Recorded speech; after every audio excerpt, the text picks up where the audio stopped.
If there's one thing that's true about Christianity, it is this.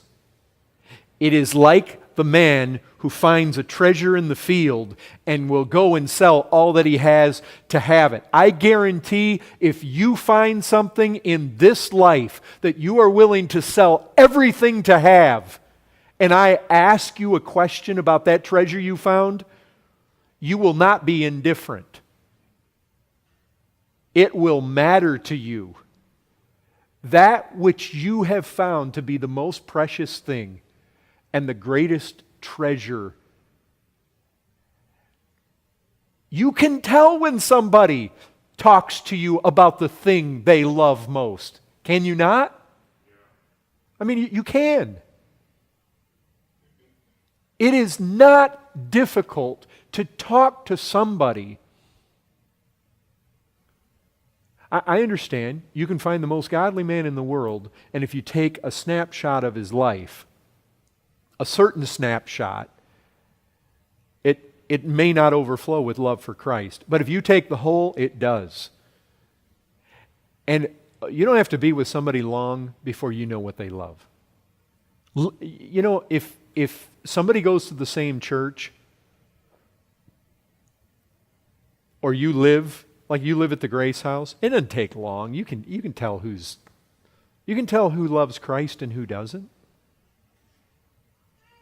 I know that there are the people sometimes that, you have to squint and, do they or don't they, do they or don't they. But look, the very fact you have to squint and ask that question, it probably doesn't favor them, doesn't bode well.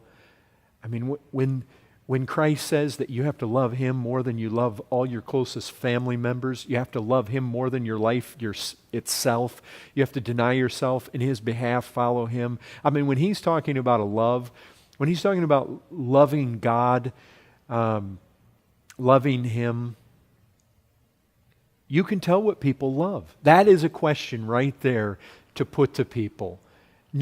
Look, if you ask somebody, do you love Christ? Every hypocrite under the sun can give you the right answer. But when you ask somebody, what do you think of Christ? If they can't find words, I mean, if they can tell you in one sentence what they think of Christ, and that's really all the more they have to say, that says volumes. Now, if they can't tell you because you've taken their breath away and there's tears building in their eyes and they can't say anything because you've just hit on something that overwhelms them with emotion and there's more to say than they can possibly say, well, that's a different thing. But that is a question to ask.